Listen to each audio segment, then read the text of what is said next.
नमस्कार साथियों, एक बार फिर से आपके अपने YouTube channel physical education sir ji में आपका हार्दिक स्वागत और अभिनंदन है। आज हम बल से बात करने वाले बल के बारे में, जो कि आपके सामने क्वेश्चन दिया गया है। एक बल की कार्यवाही की रेखा क्या रहेगी, जिसमें गैलीलियो ने बताया है कुछ, और इसकी परिभाषा के बारे में बात करेंगे।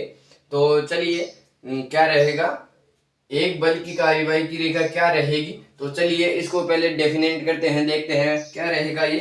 तो चलिए, वह रेखा जिसने अनुदिश एक किसी वस्तु के कार्य पर कर रहा है बल की क्रिया रेखा कहलाती है। किसी एक रेखा पे कार्य कर रहा है, जैसे कि मैं रिपीट कर रहा हूं मैं, वह रेखा जिसके अनुदिश बल किसी वस्तु पर कार्य कर रहा है बल की क्रिया रेखा कहलाती है। वह बिंदु जहां बल किसी वस्तु पर कार्य कर रहा है वह बल के अनुप्रयोग का बिंदु कहलाता है। चलिए आगे।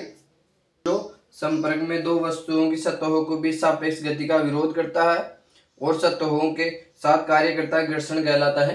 घर्षण कहलाएगा जो कि दोनों के बीच में कार्य करेगा, घर्षण कहलाएगा। जैसे कि ये बोर्ड रह गया या पेंसिल है, तो मैं कार्य कर रहा हूं तो ये घर्षण से ही काम हो रहा है, जो कि ये घर्षण से चल रहा है। घर्षण होगा तो चौक कम होती जाएगी, तो चौक पे घर्षण हो रहा है, दोनों में आपस में टच होगा तो घर्षण के माध्यम से ही होगा, तो घर्षण से ही कार्य होगा। तो आगे चलते हैं,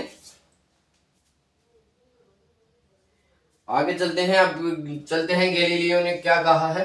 तो चलिए, गैलीलियो ने प्रयोगात्मक रूप से साबित किया है कि गति में कोई भी बल न होने पर स्थिति गति में चलती रहती है।